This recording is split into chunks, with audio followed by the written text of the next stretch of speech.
All right, so a very warm welcome to all of our viewers here today. Today we are graced by the presence of Dr. Vincent Chian, who will be speaking on the topic of every child needs a coach. So, Dr. Vincent, very warm welcome to you. Hey, Joel. Nice to be here at the Gathering of the Great Minds. Thanks for inviting me. Sure, Doctor, it's an honor. So, just a bit about Dr. Vincent before we dive into the topic. So, Dr. Vincent is a medical graduate from the University of Manchester, and he's also a former psychiatry registrar. Along with that, he has a tremendous experience in education and currently leads FISKL, also known as Fairview International School, Malaysia, as their principal. And as the principal of FISKL, he's leading them on a successful journey, nurturing their students, as well as winning numerous awards, and rightly so. So, Dr. Vincent, we're no stranger to the old adage of give a man a fish, he will live for a day, but teach a man to fish and he will live for a lifetime. So, I believe you're a strong advocate on teaching and properly coaching children to get the very best out of them.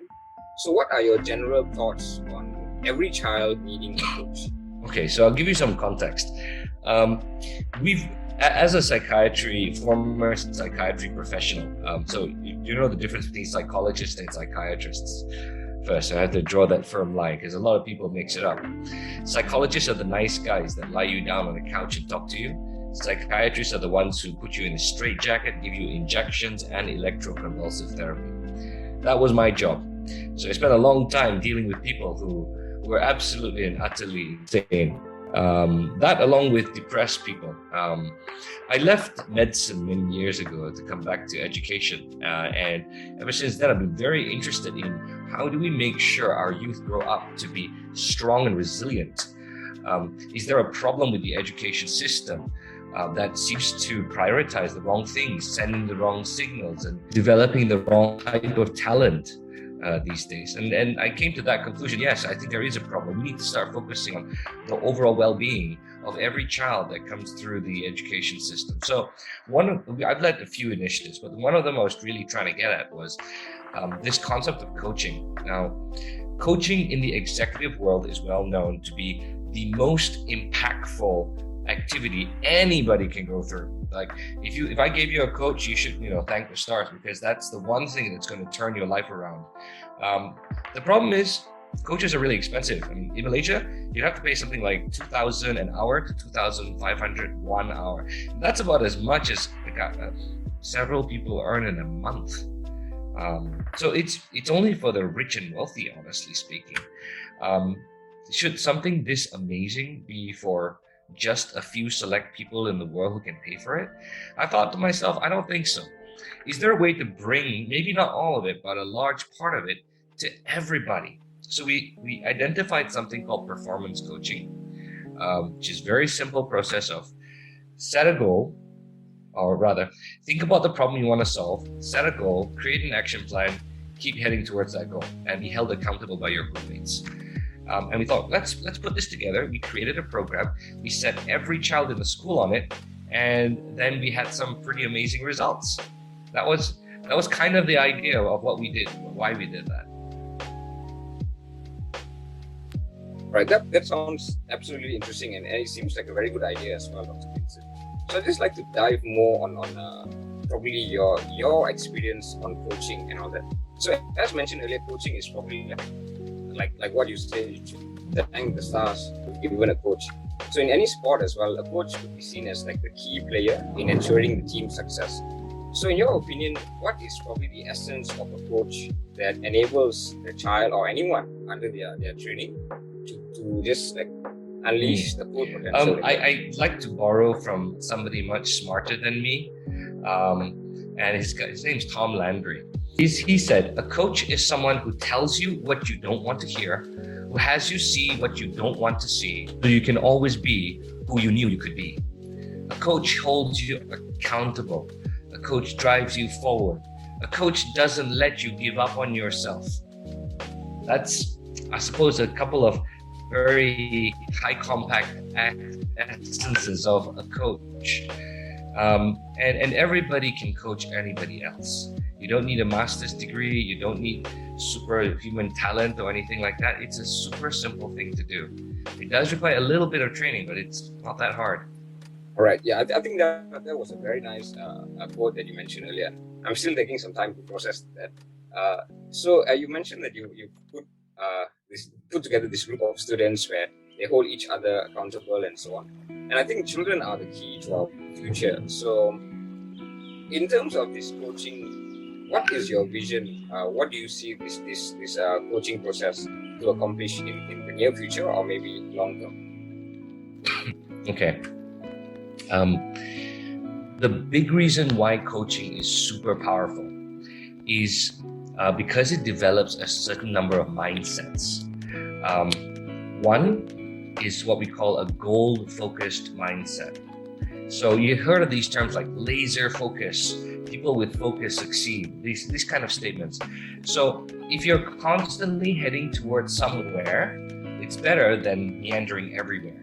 You know, a lot of people just graze through life, allowing the river of life just take them wherever it is, and they just flow with it, assuming that life is supposed to owe them a favor or something. Well, that's not really the case. But if you're driven to go somewhere, even if it's the wrong place, you'll still get a little bit closer and a little bit further than where most people are going. So the first thing that we wanted to make sure that all of our children had was a goal-driven mindset. A mindset that kept searching for a sense of purpose. If I don't have a sense of purpose today, I'll decide what is my purpose today, and tomorrow I'm going to decide it again, and eventually I'm going to be able to decide on a purpose so many times, I'm going to call it my life purpose. See, I'm of the school of mind, and I believe there's many others out there that say purpose is not discovered, it's developed. And the only way to develop a sense of purpose is to choose and stick with a purpose enough times till you gain an understanding about it. So if you want to be a doctor, you want like me, or you want to be a teacher, whatever it is, do it one day. You're not going to get a sense of purpose doing that. You got to keep driving at it for a short while, enough time to gain some level of mastery, and then you'll be able to decide properly then, is this my life purpose or not? Okay, so first one, goal-driven mindset. It's super important, okay? The second one is called an action-oriented mindset. And the best way I can describe this to you is a little bit like this. A lot of people in life behave like snipers, okay? So, do you play Call of Duty? All right, okay, I love sniping. I'm a big-time sniper guy, okay? DLQ. Now, so sniper does this: aim, shoot. Now the thing is that if the guy moves, you're in trouble. If it's standing still and waiting to get shot, everything is great. But the sniping idea sounds really great because you only take one shot or less shots. But the problem is that life never stands still for you. So sniping is incredibly difficult on a moving target. You really don't want to snipe a moving target. That's a dumb idea. What you want to do with a moving target is you want to be a rifleman. Shoot, aim, then shoot, then aim, then shoot, then aim, then shoot, aim, shoot, aim, shoot, aim. So you're constantly shooting, taking action, and you're constantly aiming or changing your direction. So it's a lot like pivoting. If you heard the word pivoting, it's very common in a lot of thinking nowadays. You can't work like a sniper in life. You've got to be a rifleman where you pivot constantly and regularly and quickly, and you take action. Don't get paralyzed by aim. I always tell a good friend of mine, he keeps looking at all the girls around him to find a girlfriend, and he says, I think she's very nice, but I don't know. And he looks at the next one, I think she's also very good. I don't know, I'm so scared. And by the time the evening is done, he hasn't talked to anybody. Whereas I see another guy, he just talks to 20 girls and eventually one hits. Well, I mean, I'm not advocating that people go on and do that kind of thing, but you can see the effect is quite different. So a goal-oriented mindset and an action-oriented mindset, these are two extremely powerful things that we want to develop through the coaching program in our kids. We are very sure it's going to lead them to success in life.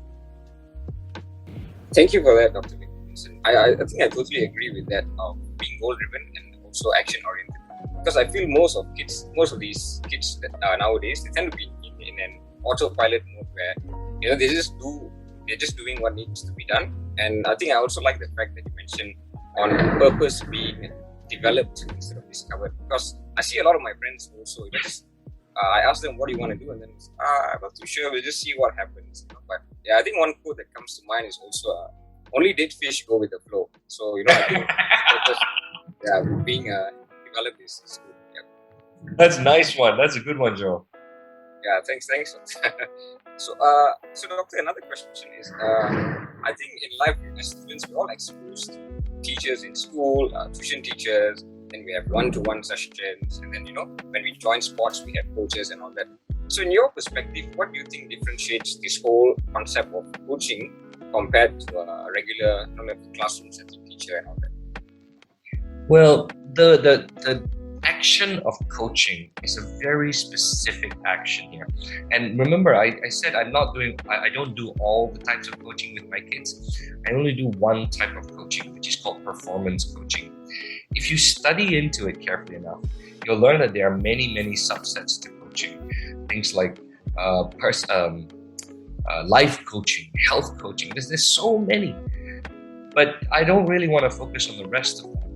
Just performance coaching. Now, very, very similarly, when you see your teacher, like do you one-to-one, like you don't understand this concept, he sits you down after class and helps you. That's not called coaching, by the way. Okay? He's just explaining stuff to you.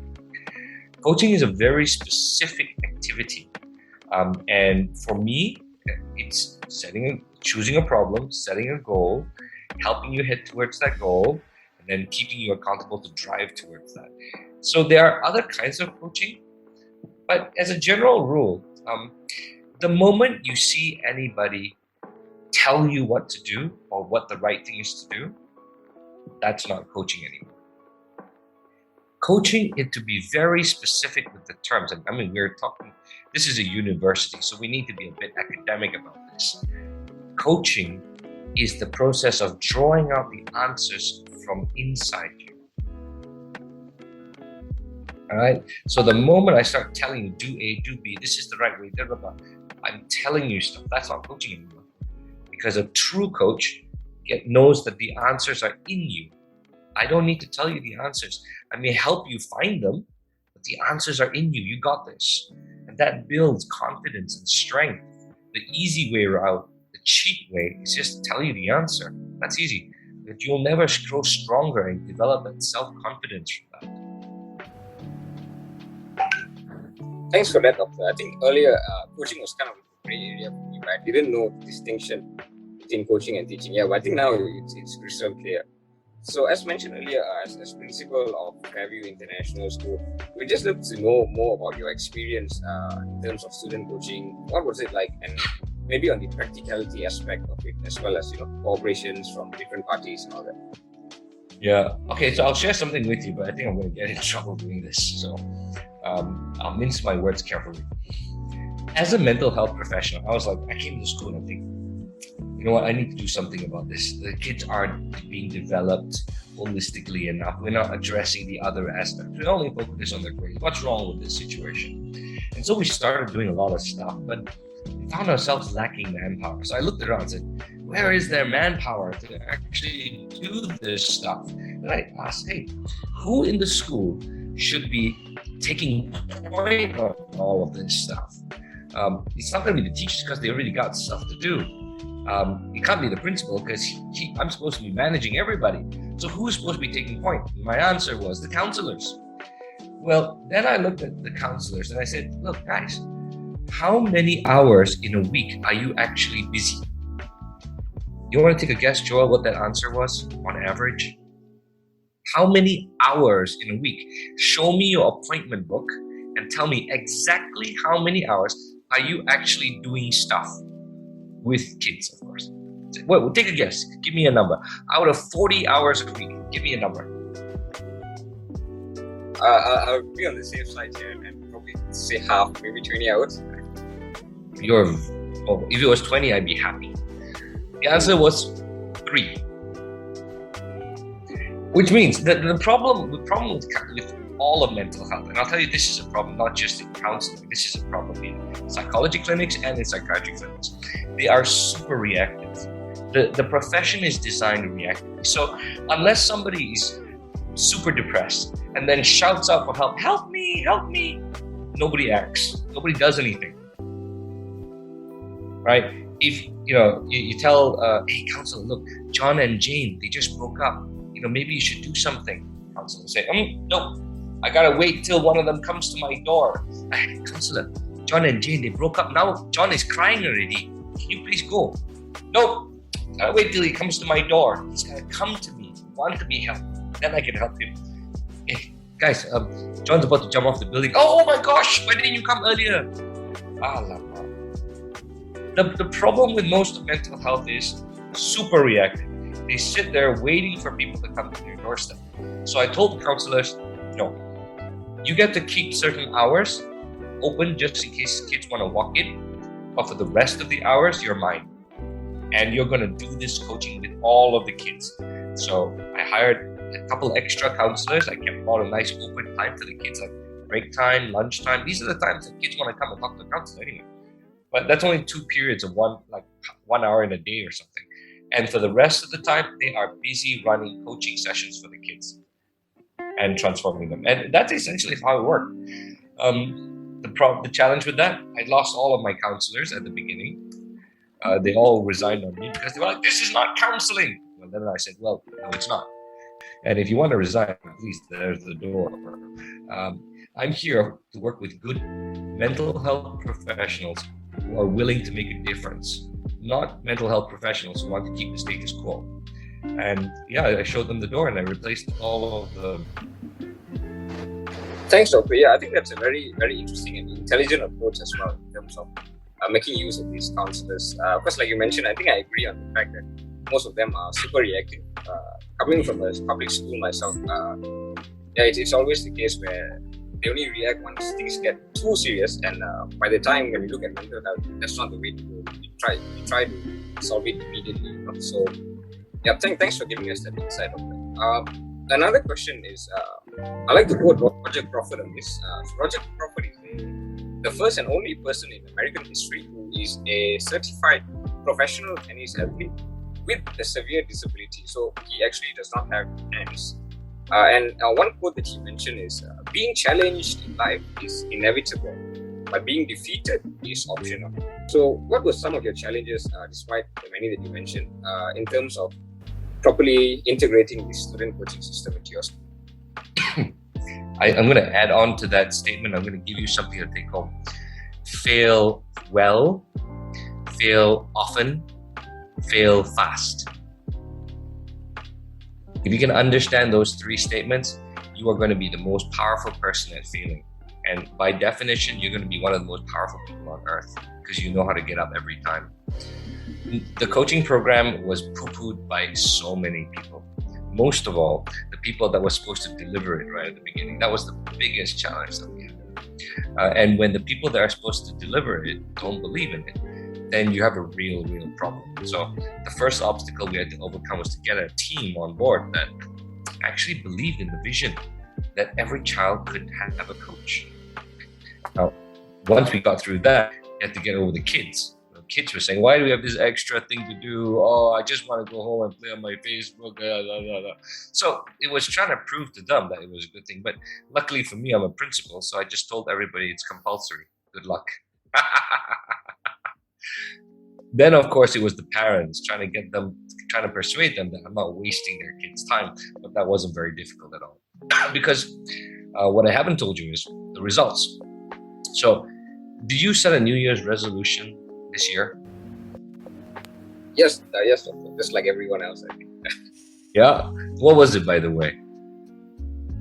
Well, I have this habit of writing down my goals, then why are they important, what were my problems last year, and how to overcome them. So it's like a yearly ritual that I did.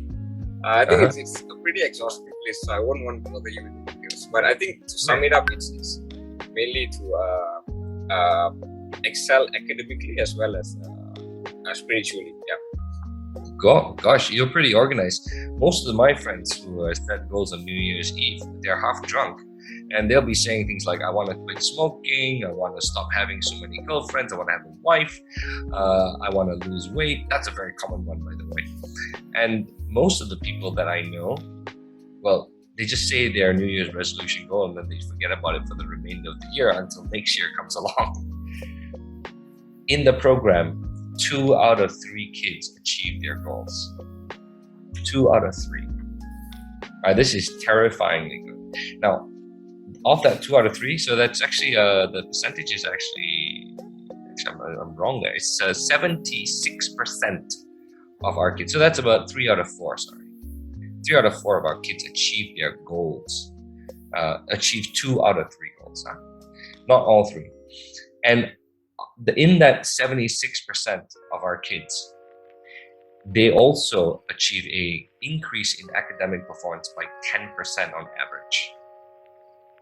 That's it. And just think, in 1 year, you go through this program, your academic performance increases by 10%. Multiply that by 5 years, because I start in standard 4. If you go through this every year, what's going to happen? It's an incredible effect. So when we started showing that data to our parents, they just went, "Oh, yeah, we love it. We're on board." That was my strategy, essentially, because parents see outcome and results. The kids don't see that. Yeah, those are essentially my challenges and all. Now I'm wishing that I had this performance coaching when I was younger. So, Doctor, I think Fairview is a wonderful school, and I think, if I'm not mistaken, I actually came there for a Model United Nations maybe 6-7 years ago, and we were kind of awestruck with all the facilities. I think they were cool as well, right, Doctor? Yes. Yeah. So I just wanted to know, do you think the student coaching program is largely feasible only on schools which have all of these complete human learning resources, and do you foresee maybe a potential for a wide-scale implementation of this performance coaching? No, that's a very good question. You should really sting that question even deeper. But I think you're being nice to me. Our school was founded on some very basic principles of accessibility. Okay, our founders actually started the school during a time where all the other international schools were super expensive, and they created an affordable alternative. That's how we began, and that was the ethos we began with. That international schools, a good quality education, shouldn't be for the rich and wealthy. So if you compare, we run the IB programs, and our average school fees are something like 35,000 a year, and the next average school fees of an IB school is about 90,000 a year, which is a lot of money. Okay. So we're not super cheap yet. I think we're trying to get there, but we're not there yet. But it's part of our plan. That said, remember I told you coaching is so expensive, and I'm trying to bring it to everybody. Okay, this is our future plans. We are currently building an online platform to run the entire coaching platform, entire thing. Right? We're also preparing university level courses with our university college, Fairview, which is our sister university, to train people to run these programs or train people in the coaching process. And once you put those two things together, people who can run the course and the course resource availability that is scalable, what we want to do is we want to bring it to everybody so that everybody can benefit, not just the guys in Ferraris, because that's one of the most important things in our value system. Good quality education should be for everybody. I can't say that enough. Yes, sir. I think that's a very, very noble goal. So I think we were already down to our last question. So what are your aspirations and hopes for the system? I think this question overlaps with the previous question, but what are your aspirations and hopes for the system to be implemented in Malaysia's education system? I'm hoping that somebody's going to listen to your podcast and call me. And whoever calls me, I will give this much. The first 5 people for 5 schools that call me, I will give the program to your school for free. All right, thanks, Doctor. I think you've already spiked our audience a lot, I think. So, Doctor, I think we've reached the end. So, thank you so much for giving so much of insights today. I think I really learned a lot from you, especially the goal-driven approach, the action-driven approach, and all that. So, would you have any last pieces of advice you'd like to give our viewers for this podcast? I got one for you.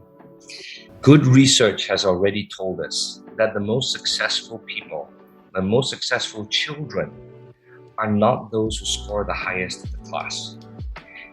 Contrary to popular belief, it's not the guys who are the naughtiest in class either. It's the kids who are the friendliest and the kindest. So I challenge every educator and every parent out there, if you want to be successful, be kind, and you're going to go very, very far. All right, thank you so much for that. That was a very wholesome piece of advice. Yep. So I think we've done. So yeah, once again, thank you so much for your time, and I'll pass it back to the director, Bowen. So, yeah.